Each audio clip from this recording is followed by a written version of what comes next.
Seja bem-vindo a mais um vídeo aqui do canal. Vamos falar sobre... E hoje nossa aula vai ser em cima de Doutrina e Convênios 67 a 70. Então, se você gosta de falar sobre esse assunto, se você gosta de discutir sobre o Evangelho, não esqueça de curtir o canal e se inscrever aí no canal também, caso você deseje. Beleza? Então, vamos lá. Na verdade, essas sessões, né? Elas foram reveladas ao Joseph Smith num período meio que conturbado em relação a algumas situações que estavam acontecendo na igreja. Porque o que acontece? Durante os anos de 1830 a 1831, muitas revelações que Joseph Smith tinha recebido, que estava recebendo, elas não podiam ser lidas pelas pessoas, né? Não tinha como elas serem lidas pela maioria dos membros da igreja na época. Alguns eldres missionários que conseguiam ter acesso a esse tipo de material, porque eram cópias manuscritas. E o que aconteceu nessa época que Joseph Smith começou a receber então algumas críticas de algumas pessoas, inclusive de um carinha chamado Ezra Book. Esse cara, na verdade, ele escreveu uma carta para um jornal criticando revelações de Joseph Smith. Então, o que aconteceu nessa situação? Teve esse parâmetro, né, relacionado a esse carinha que estava criticando Joseph Smith e as revelações que ele estava recebendo, e tinha também aquele lado dos membros que queriam saber mais sobre as revelações, mas não tinham como saber, né, porque não tinha isso compilado de alguma forma. Então, em novembro de 1831, Joseph se reuniu com alguns membros da igreja e ali foi feita uma conferência. Qual foi a proposta daquela conferência? Seria para compilar, juntar, né, essas revelações que ele tinha recebido durante esse tempo todo, e essas revelações, na verdade, receberia o nome de Livro dos Mandamentos. Então, 3 membros do conselho ficaram responsáveis em escrever o prefácio desse Livro dos Mandamentos. Só para a gente saber, esse livro, na verdade, seria, como posso dizer, o início de Doutrina e Convênios, do livro de Doutrina e Convênios, né? Como tudo realmente começou. E aí esses 3 membros do conselho tiveram a chance de poder escrever um prefácio, mas esse prefácio não foi aprovado pelo Senhor. Então, sim, Joseph Smith ele recebeu uma revelação de um prefácio. Esse prefácio ele se encontra lá em Doutrina e Convênios 1. E aí, na verdade, depois que ele recebeu essa revelação, todos foram convencidos pelo Espírito Santo de que aquele prefácio realmente tinha sido dado pelo Senhor. Tanto é que Doutrina e Convênios 1 é considerado como se fosse um ditado de Jesus Cristo. Entretanto, todavia, alguns membros ali do conselho ainda não ficaram muito convencidos com essa história, por causa da limitação gramatical de Joseph Smith. Então, ele tinha alguns problemas com gramática, com a língua inglesa até, né? Até porque ele não tinha muito estudo. E aí, o que aconteceu? O Senhor falou então para Joseph Smith numa revelação, então faz o seguinte, seleciona aquele que vocês acham que é aquele mais sábio de todos, e ele vai tentar receber uma revelação também. Então, William McLellin, ele aceitou esse desafio de escrever uma revelação semelhante à de Joseph. Entretanto, todavia, ele não conseguiu. Então, o que aconteceu depois disso? Vários líderes da igreja assinaram um testemunho por escrito de que as revelações contidas no livro eram verdadeiras.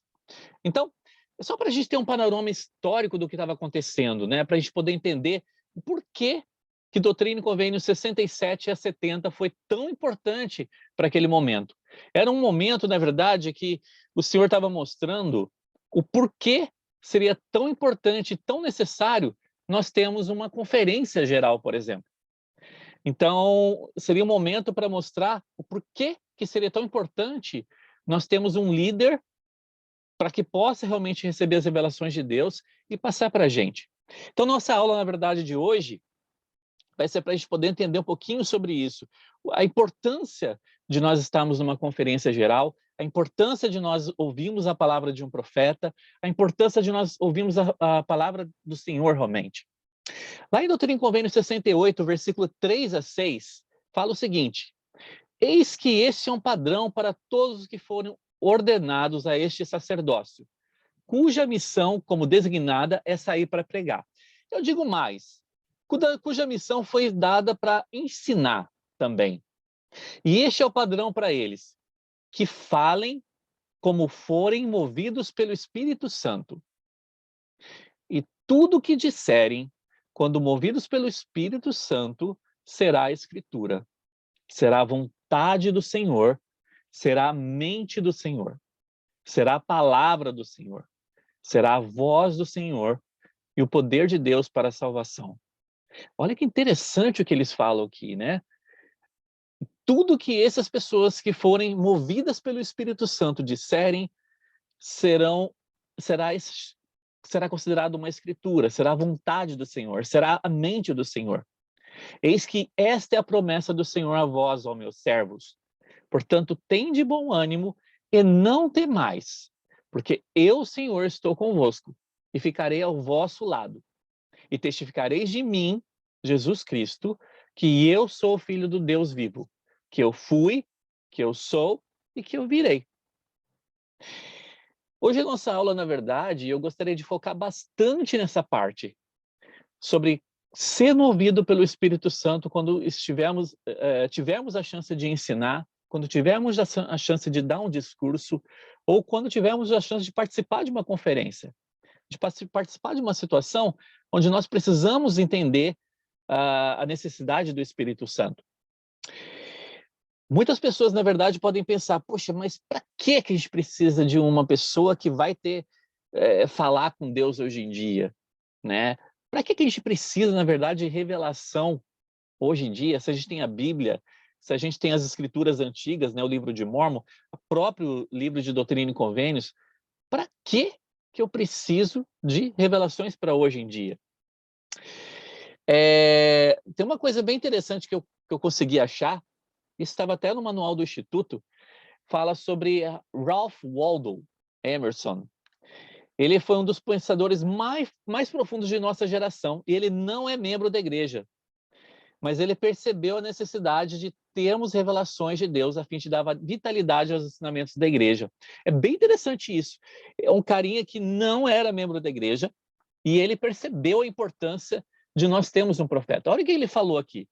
As escrituras hebraicas e gregas contêm frases imortais, que têm sido o pão da vida para milhares de pessoas. Mas elas não são totalmente confiáveis. Elas estão fragmentadas e não parecem na ordem cronológica correta. Isso falando da Bíblia, das escrituras antigas, né? Portanto, a Bíblia não pode ser encerrada até que o último dos grandes homens tenha nascido. Os homens passaram a falar sobre revelação como algo que existiu e terminou há muito tempo como se Deus estivesse morto. Esse dano à fé sufoca os pregadores, e as melhores instituições tornam-se uma voz incerta e inarticulada. Nunca houve mais necessidade de novas revelações do que agora. Então, olha que interessante que ele fala aqui, né? Nunca houve mais necessidade de novas revelações do que agora, do que esse momento. Então, as revelações, na verdade, elas não acabaram quando os profetas da Bíblia morreram, não acabaram quando os profetas do livro de Mórmon morreram, não acabaram na época dos pioneiros, quando Joseph Smith e os pioneiros tiveram a chance de passar por toda aquela parte da restauração da igreja. As revelações não acabaram. E é isso que é tão importante para a gente poder entender.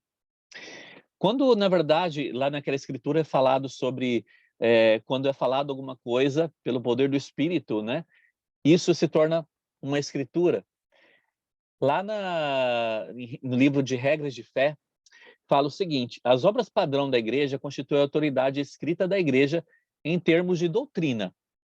No entanto, a igreja está pronta para receber mais luz e conhecimento pertencentes ao reino de Deus por meio de revelação divina. Acreditamos que Deus tem hoje a mesma disposição que sempre teve de revelar sua mente e vontade ao homem. E ele o faz por intermédio de seus servos escolhidos, os profetas, videntes e reveladores, investidos por ordenação com a autoridade do santo sacerdócio. Portanto, eu gostei dessa parte aqui, nossa confiança nos ensinamentos dos oráculos vivos de Deus é tal que acreditamos que eles têm a mesma validade que as doutrinas da palavra escrita. O que um profeta fala hoje, o que um líder fala hoje, né, numa conferência, ou a gente vai ver em outras situações aqui durante essa aula também, isso pode ser considerado uma escritura.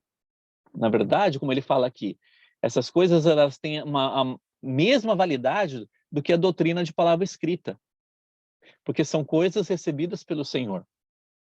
E muitas vezes a gente não dá muita bola, né? Não dá muita trela para isso que está escrito ou o que nós estamos ouvindo, por exemplo, numa conferência. E, consequentemente, a gente perde muita coisa com isso, né? E seria importante se nós dessemos um pouquinho mais de atenção a essas coisas, por exemplo, as conferências, né? Para que pudéssemos saber como aplicá-las melhor em nossa vida também.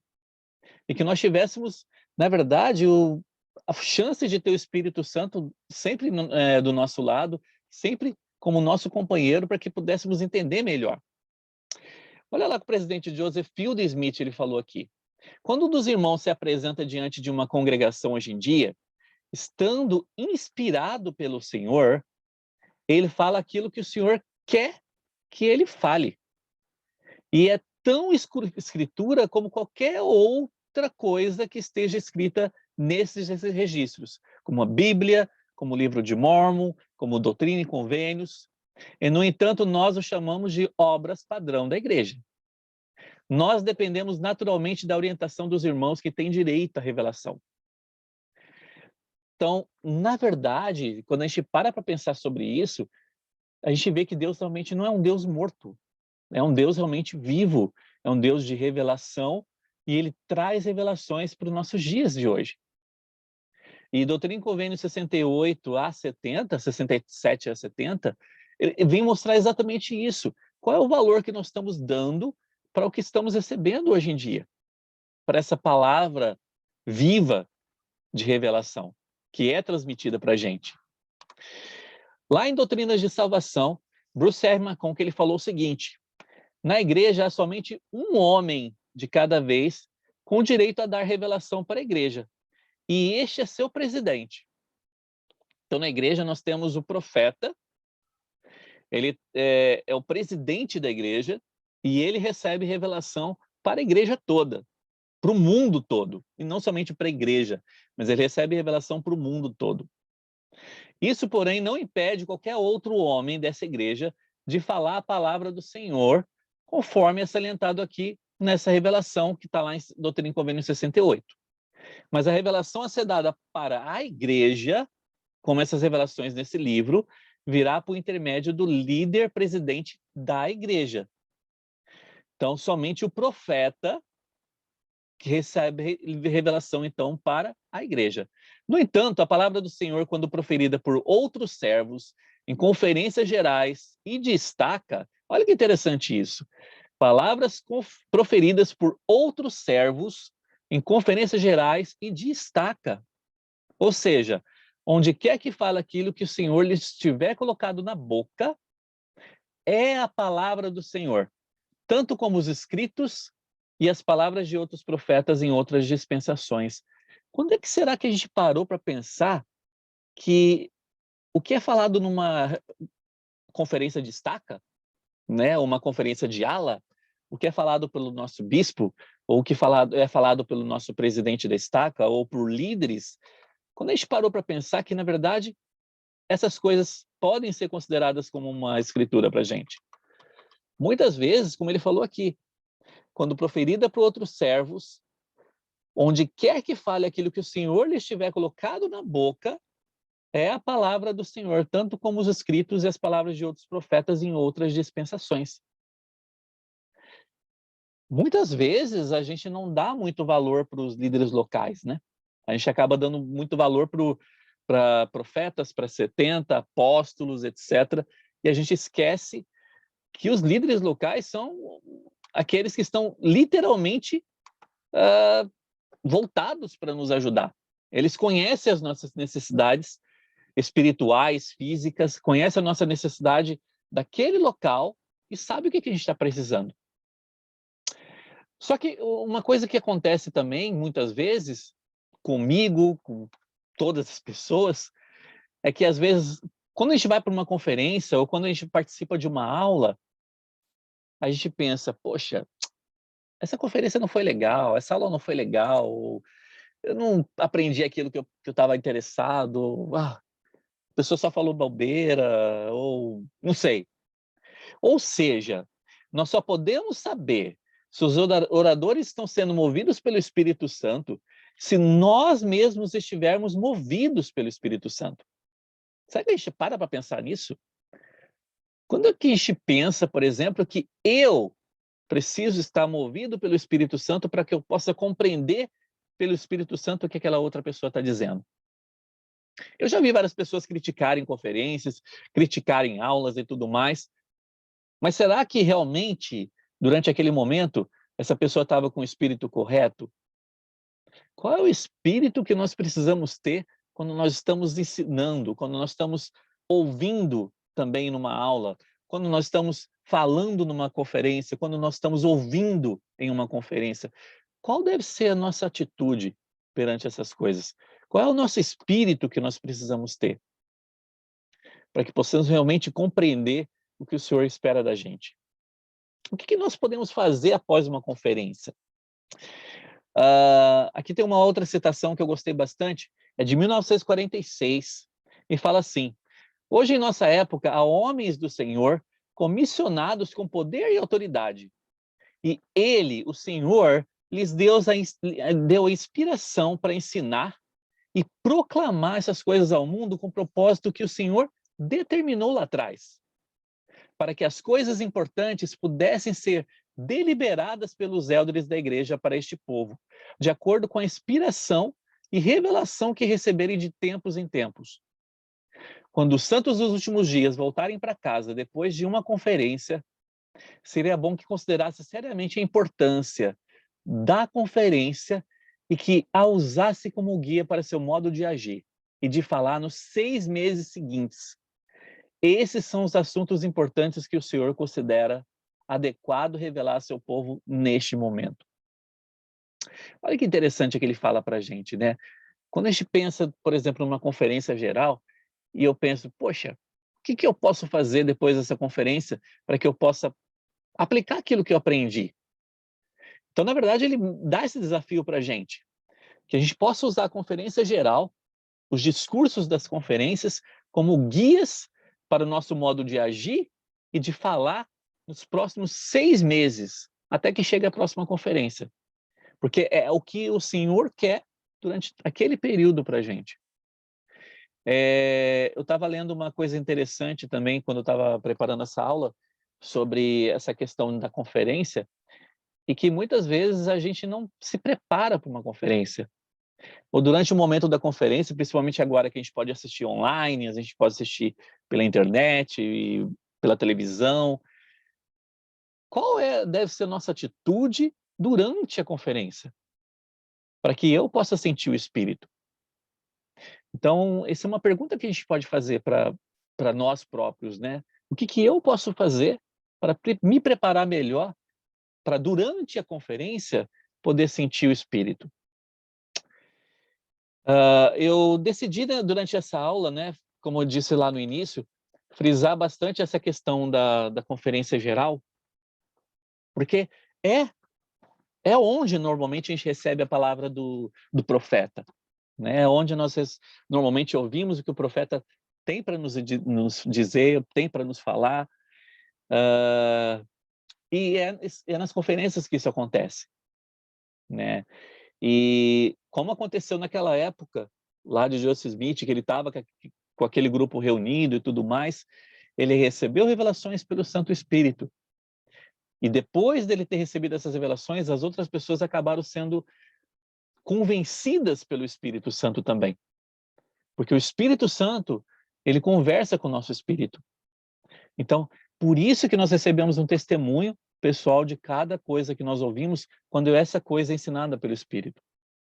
Que possamos aprender a falar pelo Espírito.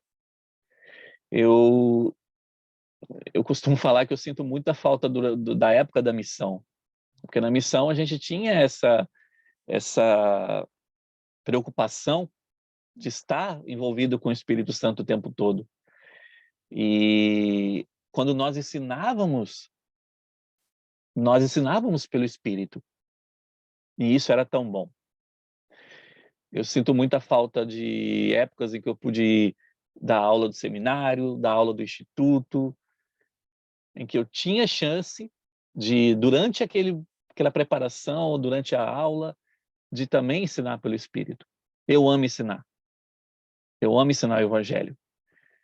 Porque é uma troca que a gente faz e é uma troca espiritual que nós fazemos com as pessoas. Eu gostaria de encerrar essa aula com 4 coisinhas que podem nos ajudar depois de uma conferência geral, né, que possamos aplicar, ou melhor, que pode nos ajudar a nos preparar melhor para uma conferência antes e depois dessa conferência. Primeira coisa seria, reserve um tempo para ouvir e estudar os discursos da conferência. Ou seja, quando é que a gente para depois de uma conferência para poder pensar e analisar e estudar os discursos que foram dados? Será que a gente, não sei, reserva um tempo para isso? Que tempo que eu reservo para que eu possa estudar os discursos da conferência? Ore com fé para que você receba mensagens relevantes para a sua própria vida. Então, interessante isso, né? Antes de uma conferência, faça uma oração para que você possa receber respostas durante as mensagens que você vai ouvir durante a conferência. Respostas para as questões que você tem na sua própria vida. Eu sei realmente que o Senhor ele pode responder. Eu sei que o Senhor ele pode nos dar as respostas que procuramos em uma conferência, em uma aula, em coisas que são levadas pelo Espírito. A terceira coisa seria, faça uma lista de perguntas ou preocupações que você tenha e para as quais você procura respostas. Antes da conferência, faz uma lista de perguntas que você tenha. Durante a conferência, anote alguns insights que você vai ter. Insights é aquele pensamento que vem muito rápido na tua mente. Então, se você não anotar, durante aquele momento, você acaba esquecendo. Então, pintou aquele pensamento muito rápido durante a conferência? Anota. Quem sabe aquele pensamento que você teve, aquele insight que você teve, ele é uma resposta para a sua pergunta. E por último, renove seu compromisso de melhorar sua vida.